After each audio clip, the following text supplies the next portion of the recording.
Ways and Means to order for 3:30. In the interest of time, we're going to call on distinguished Speaker of the House of Representatives, Honorable Glenn Richardson, to give us a summary, if you would, Mr. Speaker, of House Resolution 1246.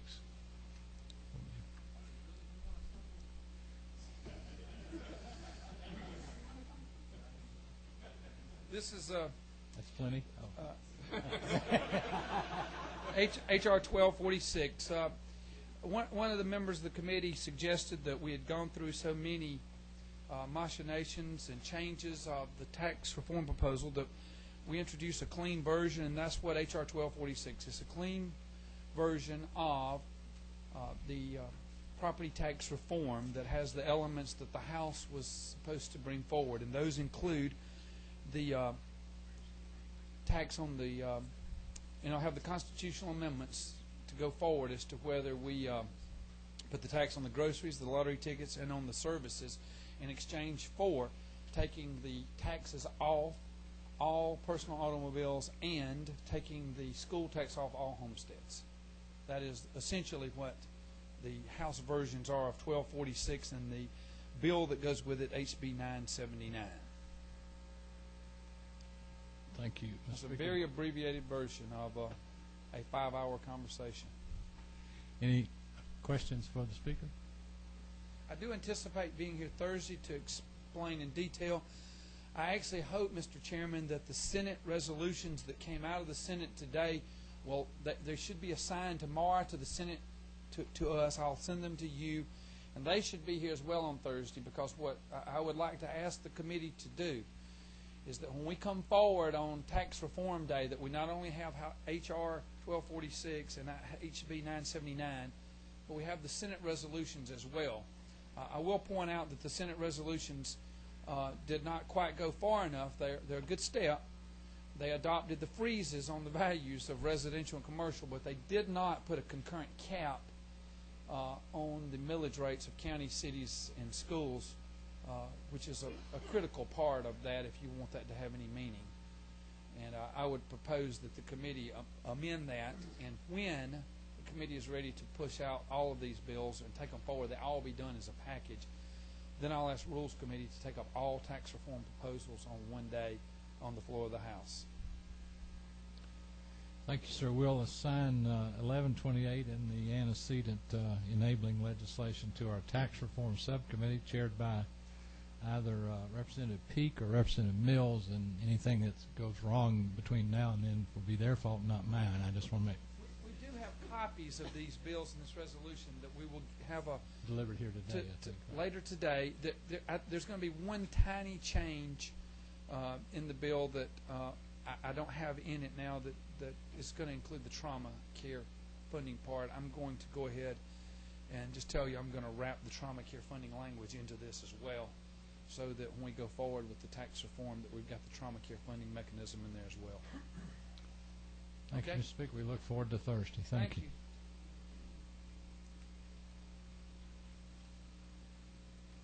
This is a little different room for us, ladies and gentlemen. If I could ask everybody's cooperation so we don't have to have anybody that doesn't want to stand up, standing up. It's kind of like church pews. Could I get some of y'all to move in this way and allow these folks that are having to stand to have an opportunity to get a seat? We're such a cozy committee anyway.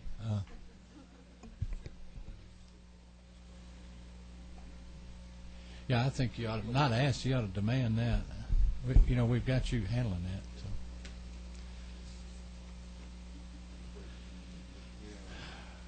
Okay.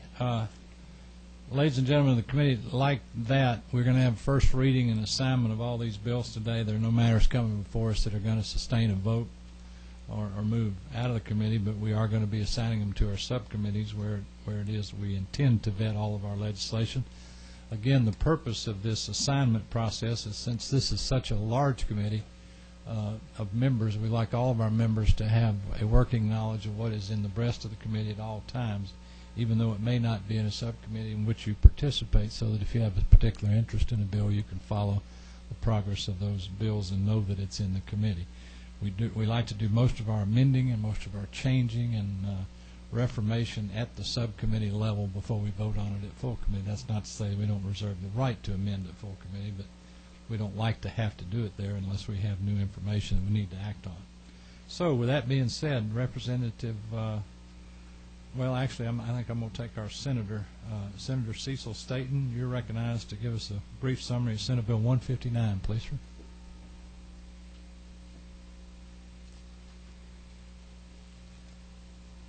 Thank you, Mr. Chairman and members of the committee. Good to be with you this afternoon. I'm pleased to bring before you Senate Bill 159, which is actually a bill on behalf of our tax commissioners in the state of Georgia and their association.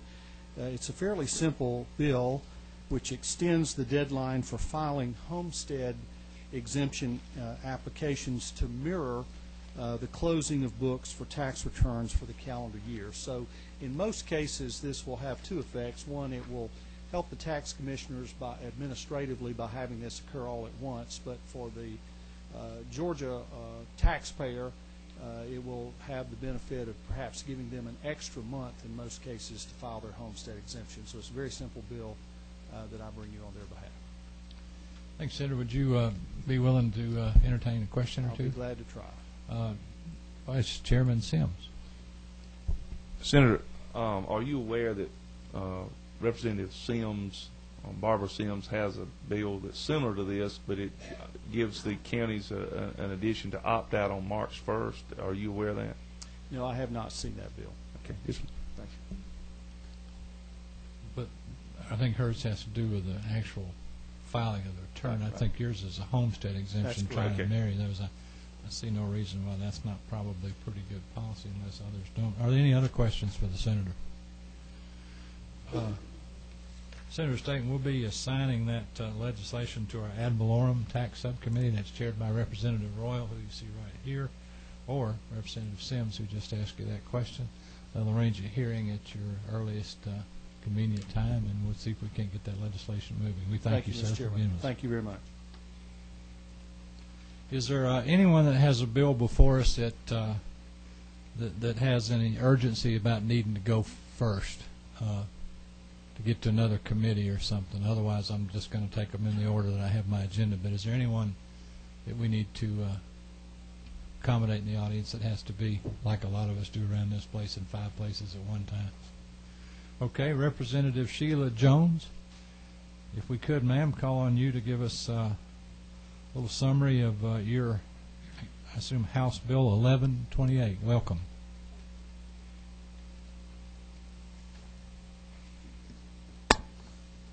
Good afternoon, and thank you, Mr. Chair and committee members.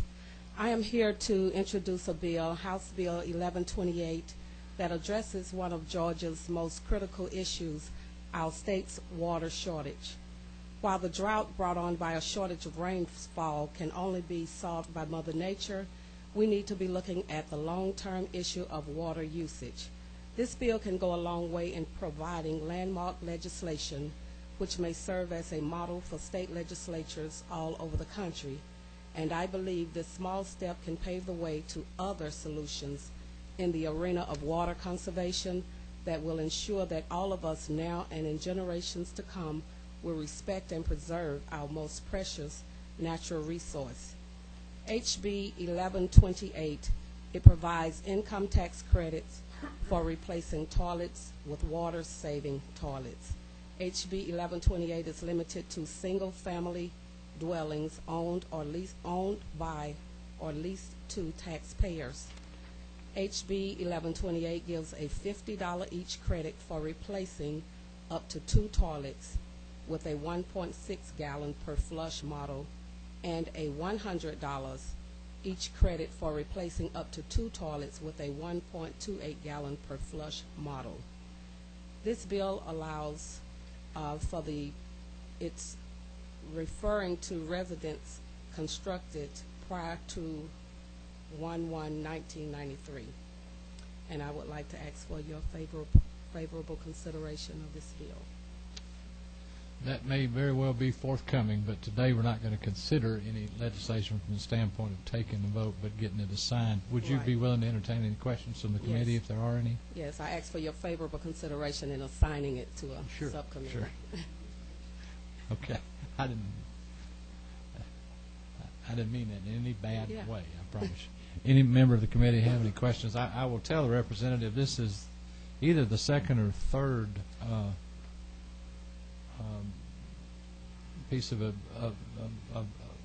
same subject matter that I'm seeing, and it may wind up ultimately being a consolidation, but there seems to be a lot of folks with a lot of good ideas about water consumption, and I certainly laud you for being one of those. And we're obviously going to be looking to pick the best of those from the bunch. I don't see any questions, so thank you for that presentation, Representative Jones. We're going to assign that to our income tax subcommittee, and you can either contact Chairman Jan Jones or Chairman David Knight, and they will arrange a hearing for you in that subcommittee at a convenient time. All right.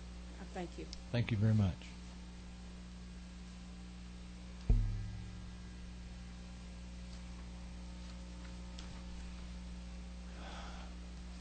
Representative Manning with us today. All right, I'll tell you, I'll come back to you, Judy, give you a chance to kind of settle down. Representative Casas, come tell us about House Bill 1133, if you would, please, sir. You're on deck, Chairman Manning.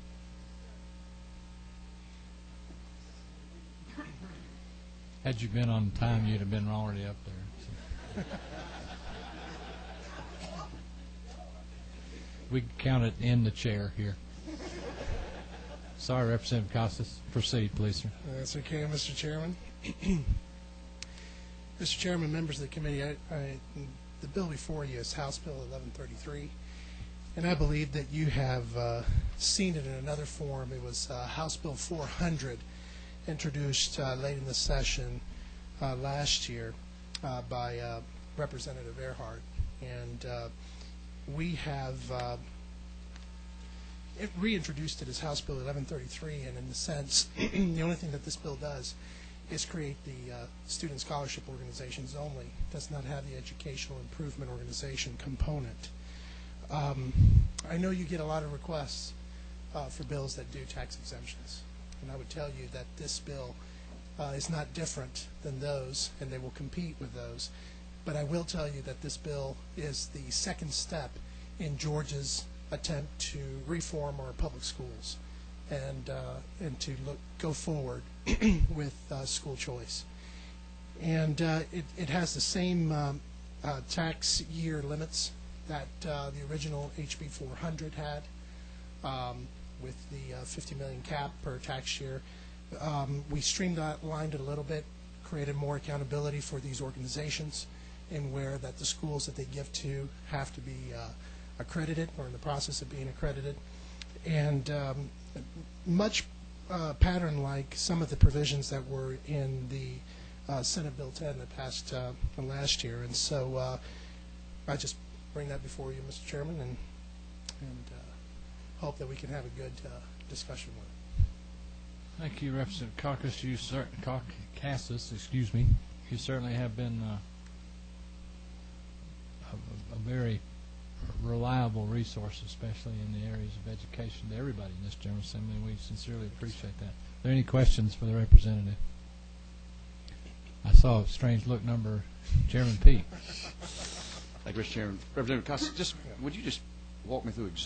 This is basically just setting up a charitable organization that would contribute funds to help kids attend private schools. That is correct. That is correct. Sole purpose of the. That is the sole purpose, absolutely. The mechanism is in place on how that's going to go about. As far as the Department of Revenue and the Commissioner pre-approving those credits. But the essence is to do that, is to begin to empower parents through private organizations and tax-exempt organizations to begin to open the door of choice for parents that otherwise can't do so. Other questions? Representative Casas will be assigning that to our income tax subcommittee, and if you would, I'm sure you well know Representative Jones, Chairman Jones, who chairs our education subcommittee in appropriations, and as well as David Knight. Either one of those ladies or gentlemen can arrange a meeting at your convenience, and we look forward to seeing that legislation move Thank you very much. Thank you very much, Mr. Chairman.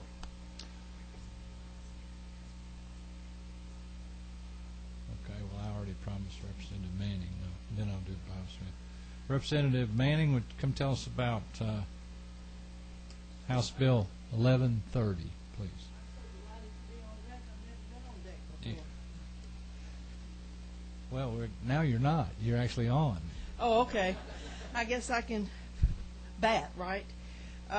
I bring today to the committee the sales tax holiday that would begin October 2nd and run through October 5th, and then again April 1st through April 5th. And this would be for purchase of energy-efficient products, 1130. including low-flow toilets, as well as dishwashers and let's see the list: dishwashers, clothes washers, air conditioners, ceiling fans, fluorescent light bulbs, dehumidifiers, thermostats, refrigerators, windows, and all those designated by the EPA and the Department of Energy as meeting the energy savings efficiency requirements. Are there any questions for Chairman Manning about this, members of the committee? Chairman Manning, there are 2 or 3 initiatives that we call the sales tax holiday kind of going on. Yes, sir. We have attempted over the years to consolidate into one initiative all of those various products or I guess behaviors that we're trying to encourage. If it's at all possible, and I'm not saying it's a condition of your bill, it's going to move independently anyway, I would ask that you look for the possibility maybe of a sponsor of some of the very similar type legislation that would be in one subject matter, maybe to consolidate it all into one initiative if that's possible. But in the meantime, we'll certainly be glad to set up a hearing for you in our sales tax subcommittee, and you can contact Chairman Chuck Martin or Chairman Jeff Lewis, and they'll arrange a hearing for you at your convenience, hopefully in the near future. I hope we can do that. Thank you, Any sir. questions for Chairman Manning? We thank you for that sterling presentation. Thank you, sir. It's such an interesting committee we have, don't we? It's fun.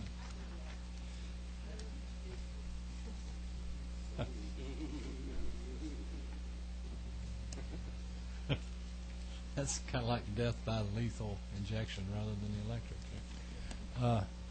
Gosh, it's with just a great deal of anticipation that we call upon the one and only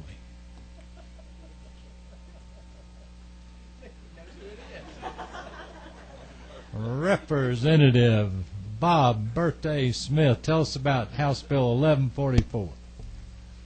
Thank you, Mr. Chairman, members of the committee, for that warm and gracious birthday wish. I bring to you House Bill 1144. This is a tax exemption bill for those people that can't hear. This is a tax exemption. I got you. It's just too easy. With all due respect, Mr. Chairman, and those that And can't you hear. have our respect. You really do. Yes, Go ahead, please. But you'll see the list of those devices that would be included to be exempt. I must say that I'm proud of you, Mr. Chairman, because you did a great job in preparing this room. The legislative office buildings are truly a first-rate hearing center now. Whoever was involved in this, I must applaud them. I'm dead serious about it. This is the first time in 10 years I've heard in these rooms because of the technology that's been brought here. But this is one more thing that 1 million Georgians plus have a hearing impairment. And some of us have selective hearing and some of us don't. But there are 1 million plus Georgians out of the 9 plus that do have a hearing problem. And this would allow them to buy devices such as the one shown here without paying the sales tax on them. Currently, we do not pay sales tax on a hearing aid, but there are many, many new technologies that have come online in the last 2 years alone that these people could utilize if, and they're going to buy it anyways, but it would save them a little money to buy a few hearing aid batteries or some other things to go with it. So that's my proposal, and I appreciate your support. Would you be amenable to questions from the committee? Absolutely, Mr. Chairman. Number 9, who's that? Chairman Scott? That's me, Mr. Chairman. Representative Smith, just real quick, is your intent to give this only to people who have been designated as hearing impaired? This tax? I'm sorry, what was the question again? Is it your intent for this tax exemption to apply to people who are hearing impaired, who have some type of diagnosis from a physician? I guess as I read the bill,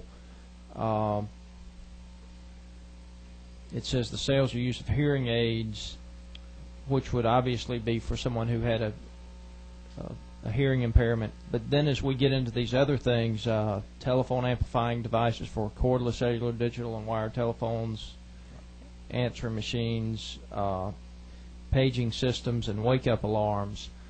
I mean, the bill does not narrow it to people that are hearing impaired. I don't know what the code section says, but the current law allows for the sales tax exemption on hearing aids now. Yes, sir. And this is just an expansion of that. So without seeing the code section and reading how hearing impaired is defined, in the Commission on the Hearing Impaired and Deaf Persons that we passed last year, there was a clearly defined definition of hearing impaired, which might address your question. Well, Chairman Smith, I was going to have the same question, and by the time for subcommittee, we probably need an answer to that, if this is applicable to only people that are purchasing these devices that are indeed in hearing impaired, or not, because it's going to have to do with what the fiscal analysis folks think, because the market will be significantly broadened. So, and there's time in the subcommittee to vet out those issues. And any other questions for Chairman Smith? Seeing none, Chairman, we're going to assign that to our sales tax subcommittee. If you would contact either Chairman Lewis, I don't know if you know, this is Chairman Jeff Lewis right here, or Chairman Chuck Martin. And thank you very much for that presentation. American hero.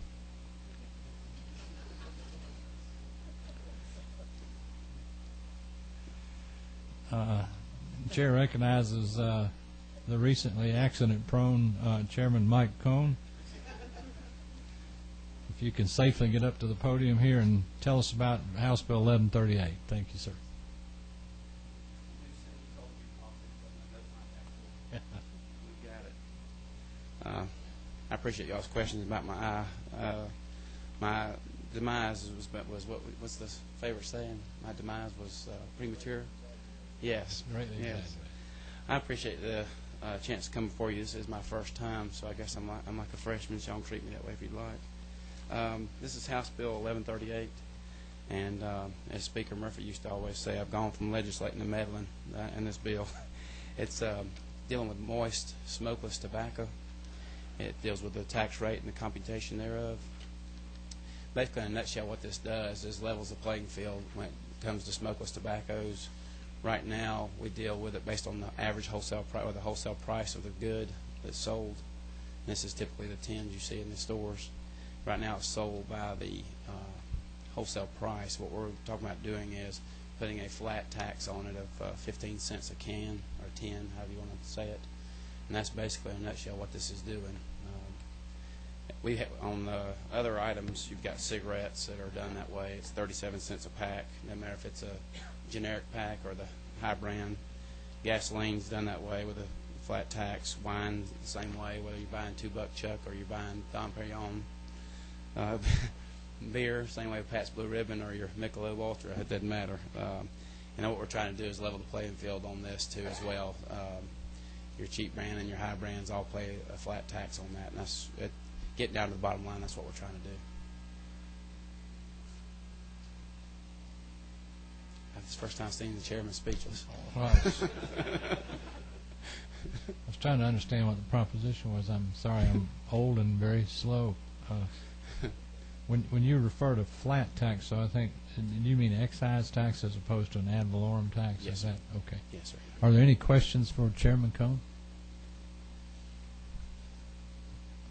I don't see any, so we're going to assign this to our tax reform subcommittee, and if you would contact Chairman Mills or Chairman Allen Peak, either of those. Curious to see who you might choose out of those two. And they'll arrange a hearing at your convenience. Thank you very much. Thank you very much. Could you come help me get out of here so I don't get hurt? Yeah. Thank you. Happy to, my friend. Thanks for that. Yeah. That circle in his pocket is his own stash.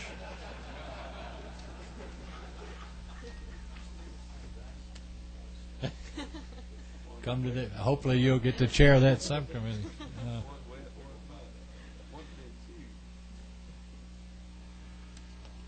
Okay, Secretary of the or Treasurer, which is it? Secretary or Treasurer of the Caucus, Representative May. Would you tell us about, first of all, House Bill 1140, please, sir? Thank you, Mr. Chairman, members of the committee. Actually, 1140 and 1141, the language is the same except for the amount of the income tax exemption. We introduced both of them at the same time to have the fiscal notes done congruently.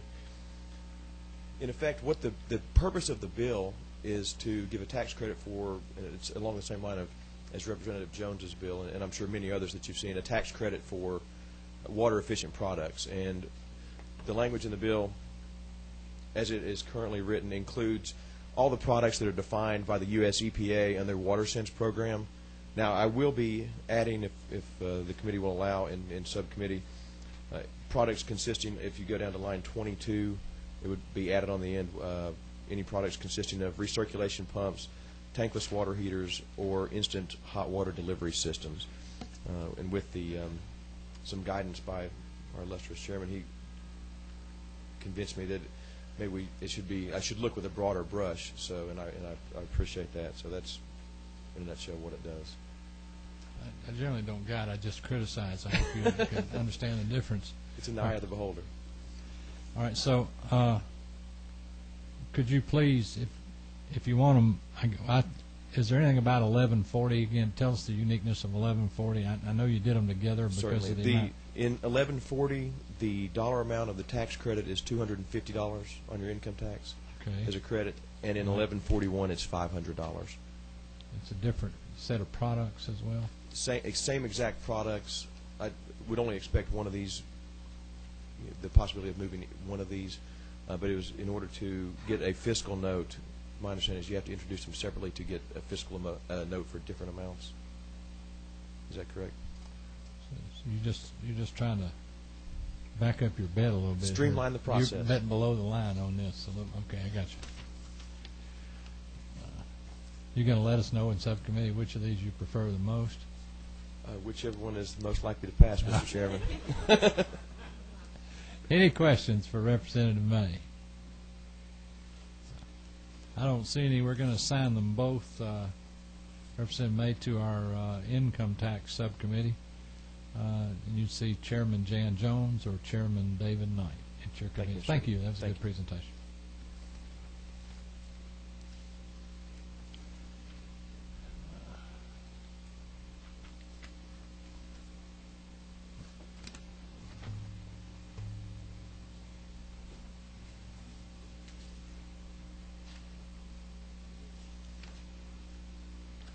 Is Representative Knight here? He's only got about 36 bills on the count. You think you could find him again? We don't need him right away, but he sooner or later. I don't mean for you to have to go, Miss Teague. That's not your responsibility. Thank you very much. That's nice of you. But does anybody have his phone number that might could alert him that we're going to need him here? Chairman Lewis, how about if you want to from your seat, which number are you there? 12. Tell us about House Bill 1129, if you would, please, sir. Thank you, Mr. Chairman. 1129 is the Georgia Tourism Act. It's basically a redraft of House Bill 451 that was passed unanimously last session out of both the House and the Senate. Didn't quite make it past the governor's office, but we've been communicating and talking. We think we've got something we can work with now, and this version is, as I read it, is identical to what we passed out of the House unanimously last year. Well, Any questions for the author of this? I really like this legislation. I liked it last year. I like what it could do. I think the base was like 25 million, wasn't it, for attractions? That's right. For new attractions, it was 25 million, and for existing attractions like Six Flags, it was 10 million, but only on that new part. They could formalize the difference and discriminate. I think that's going to open up a lot of doors of opportunity, and I certainly laud you for bringing it. Any questions for Chairman Lewis? I see one, number 6. Who's that? Oh, Chairman Williams. There you are. Thank you, Mr. Chairman. Representative Lewis, I know we've discussed this bill at length. It did take out the other subject altogether. There's nothing to muddy the water on this one. Yes, it does not include the add-on language last year from the Senate. In fact, there's a separate bill that addresses that concern that's flowing through the process right now. You indicated in drafting this bill that maybe the executive department on the second floor may be more amenable to it, some things in there that they liked also. That's the indication I get, yes, sir. Well,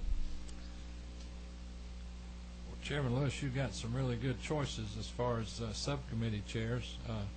Would either be Chairman Chuck Martin or somebody you see in the mirror each morning, so you might want to arrange a subcommittee meeting as soon as you want to.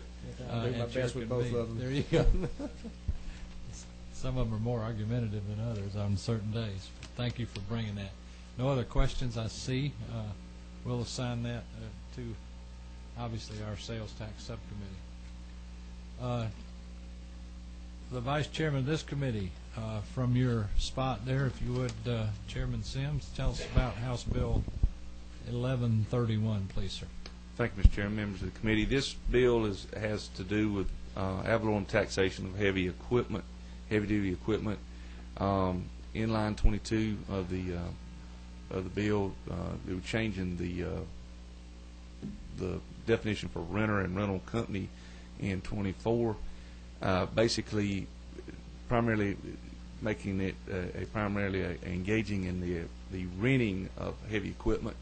And on the page 2, line 24, has to do with actually what the bill does is the purchaser of heavy-duty motor equipment by rental companies will not be exempt by moving these pieces of equipment across state lines when they're trying to rent them, and so that to avoid the ad valorem coming back to the county or the state at that point.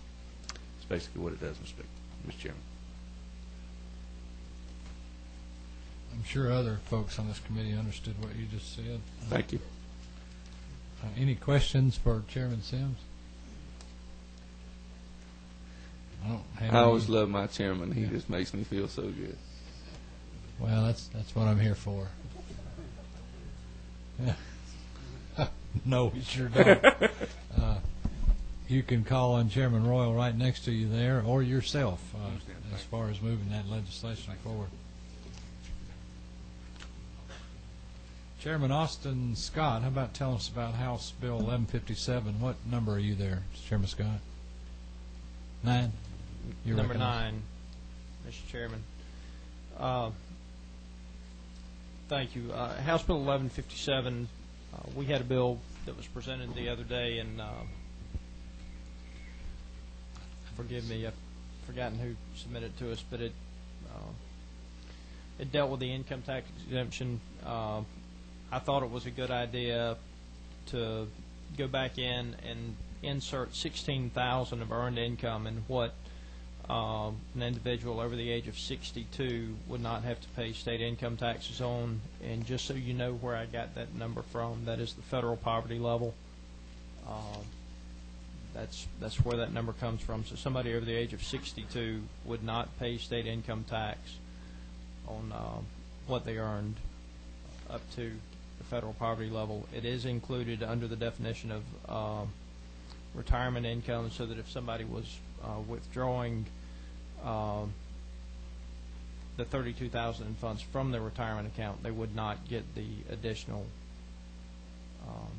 exemption from state income tax. as I understand it, for unearned retirement income, we now have in the law 862, and it's all sources, which would be interest, royalties, and so forth. And as I see in retirement, but as I see your bill, it includes earned income up to 16,000. Up to 16,000, yes, sir. It would not increase. It would not increase the total amount that is exempt from income tax for somebody over the age of 62, but it would allow somebody over the age of 62 to include $16,000 of earned income. Which formerly was 4, so that somebody Yes, sir. wanted to keep working at age 63, they Yes, wouldn't sir. be discriminated against based on our other advantages we have for just the retired, right? That's right. It is an attempt to help low-income working people. There you go. Thank you. I like that. I'm one of them, and I really like that idea. Thank you. Any questions for Chairman Scott? We got a motion in a second already on that. Mr. Chairman, if I may, I have a meeting with my county commissioner, so if I step out in a few minutes, it's not because I don't want to be here. I'm going to go take a lashing. Well, on your way out, we're going to assign that one to Chairman Jones or Knight, either one, in the income tax, and look forward to that moving along. Thank you.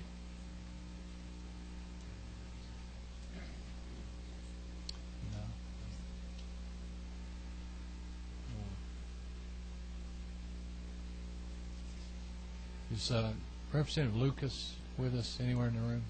Representative David Lucas? Okay.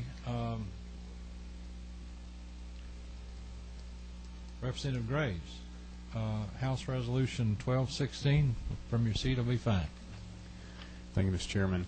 House Resolution 1216 sort of comes as a result of Senate Resolution 20 from last year that Senator Chip Rogers worked on and passed out of the Senate that placed caps on state spending. And there seems to be some resistance within the House, and I certainly understand that. And working with Senator Rogers, we came up with a different approach, and that's this House resolution. Basically, it's a spending reform proposal dealing with surpluses only, and prioritizes how we use our surplus funds by saying educational adjustments first, savings second by 8% in the reserve fund, maintaining that balance, and then lastly through the increased personal income tax exemption levels. Okay, any questions for Representative Mills? Excuse me, Graves. I apologize.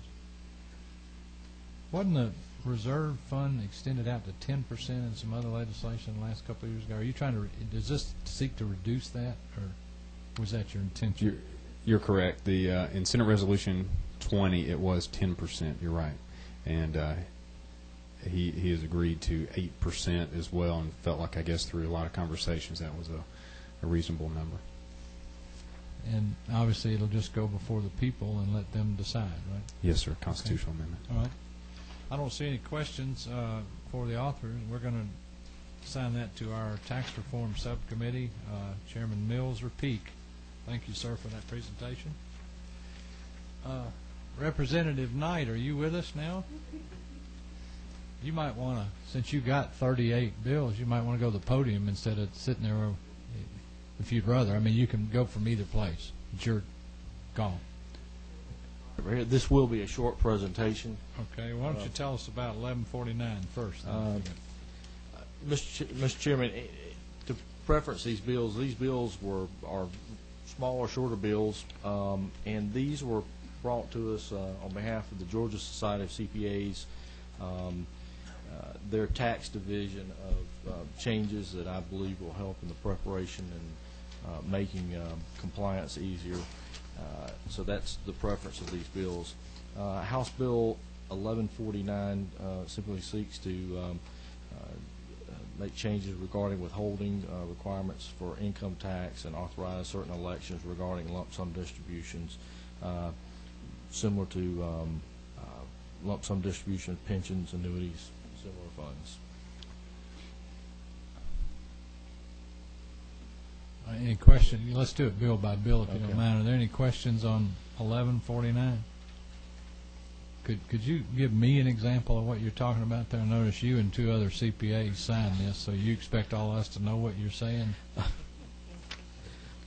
Mr. Chairman, I do apologize. I was actually in another committee meeting, not prepared for this. We actually had to have a quorum for a vote.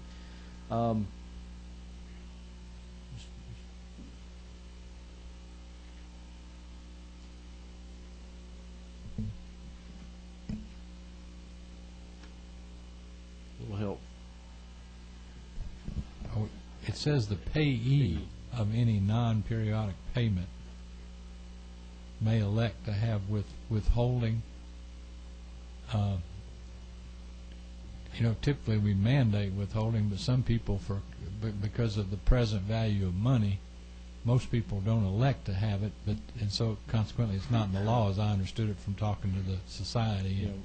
There actually are people that would elect to have and provide for withholding from like annuities payable to them and some other instruments that would later be taxable, so that they're assured that they've got all of their estimates paid in a timely fashion, can't be penalized for them. It's an assurance factor for some people, and they give up present value.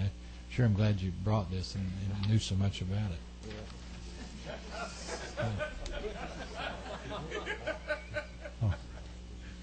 Oh, okay. All right.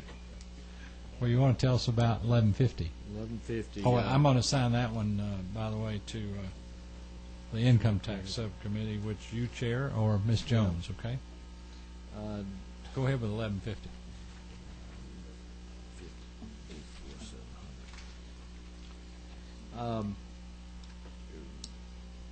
This seeks to change some definitions regarding the current income tax payment, terms such as the distribution credit or distribution paid.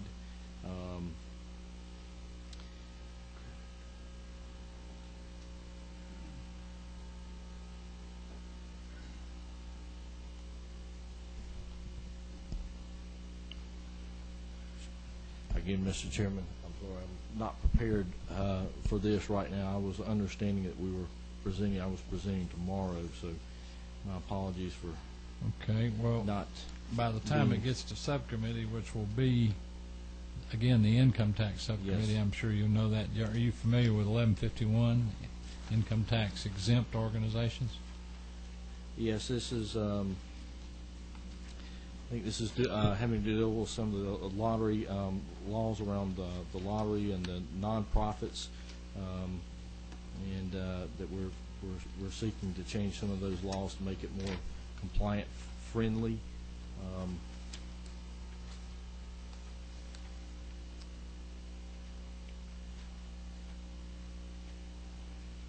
Essentially, I think it's to have to do away with the dual process of recognition of a charitable organization under Section 501c3, where Georgia will accept the certification by the federal government for the same status in Georgia. Isn't that correct? Yes, sir. Okay. How about 11? We're going to assign that also to income tax. How about 1152? 1152 is relating to tax credit for private driver education courses, and what we're doing is without Let me help you with the this written one. proof of the completion of the course. Well, we're encouraging people to file electronically, yet we require written documentation of the completion of the course, and this is a substitute of that, so folks can indeed file the more efficient way electronically, so it brings our code in compliance with the ability to do that. 1153, that'll also be assigned to Income Tax Subcommittee. 1153. Dealing with the non-resident shareholders of the S corporations, and this is dealing with the consent agreements to pay Georgia income tax. And they're asking that the shareholders file the consent agreement, I guess, in the year that it's first required, and that it remains in an agreement thereafter. Right, under current law, they have to redo it every year, and it's an unnecessary expense of compliance unless you have changed your residency. This allows you to to not have to be subjected to the repetitive expense. I think that's good legislation you're bringing there too. That's also going to income tax. 1154.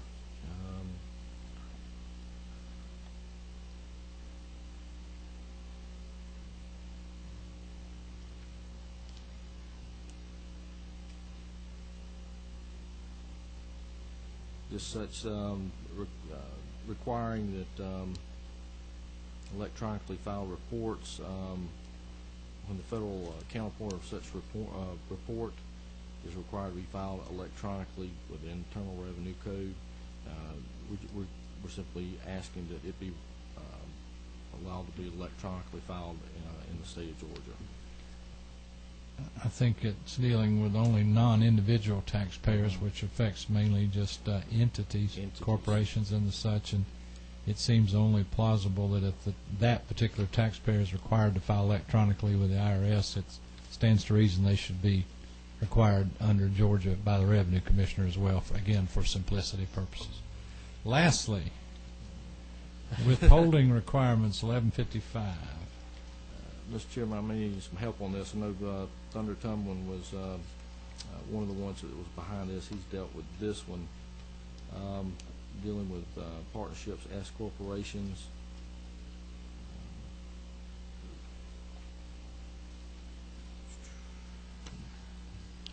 May need a little help with this one, Mr. Chairman.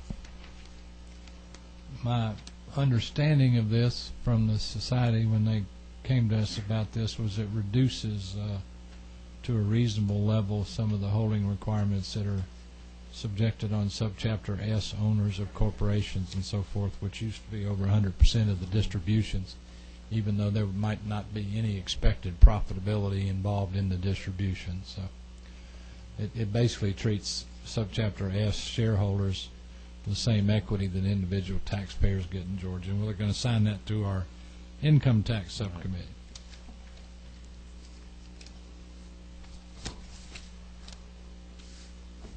Okay. Chair recognizes Representative Teague. If you could tell us a little bit about House Resolution 1116, and we'll assign it to subcommittee on behalf of Representative Lucas. What number are you, Representative Teague? Number 1. Okay, you're going to need to swing that microphone around there, too.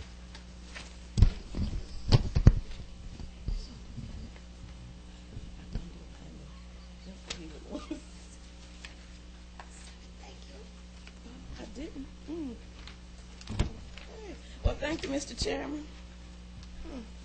Okay. Representative Lucas, he thought it was going to be tomorrow, too, sir. But from what I can tell, this is for those betting and gambling amusement machines and things that we have in, all I know about the ones we have in Clayton County and places like that in Fulton County, where the monies that will be collected, that the state's portion of tax fees would be given to a public trauma center.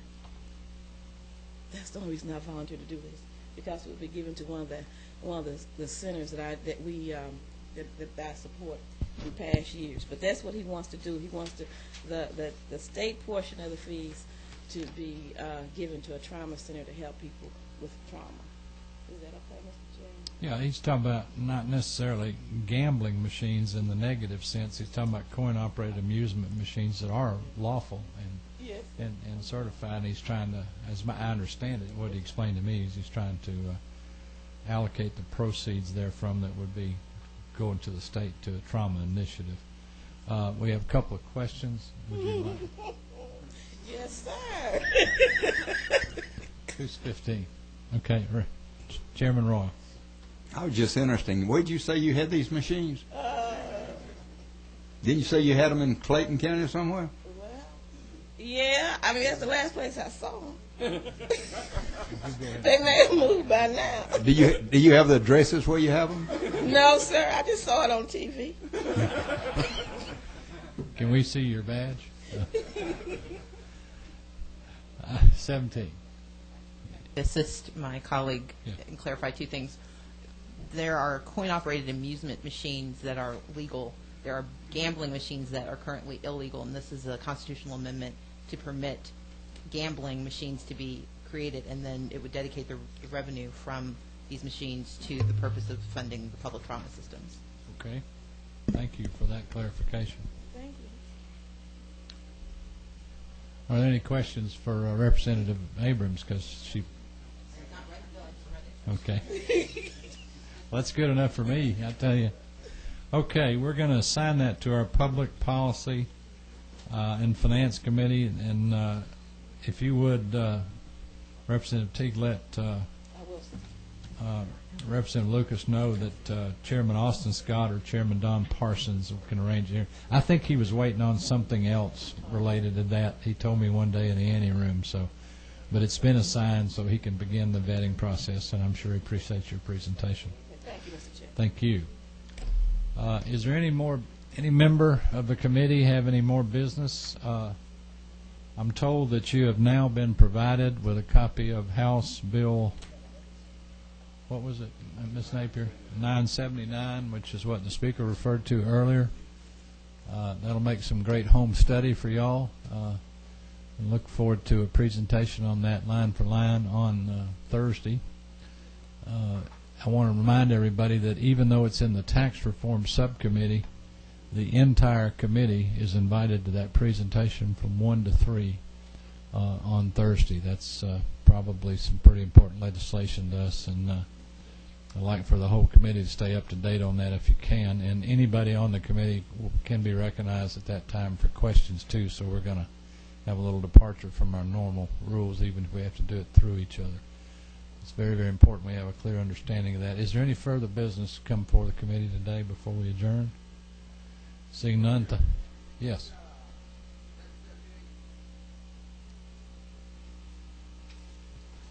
No, sir. When was it first read?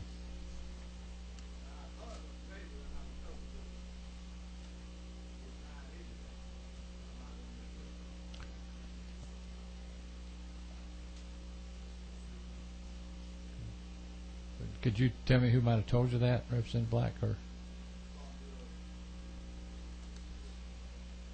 okay, was it first read yesterday or today in the House? Today. Okay, it doesn't really get to us till second. Okay, right.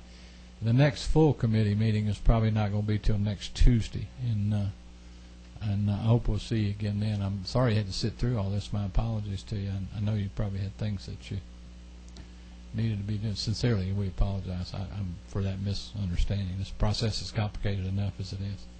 Anyone else business before the committee? Thank you all very much, sincerely, for your service. We stand adjourned.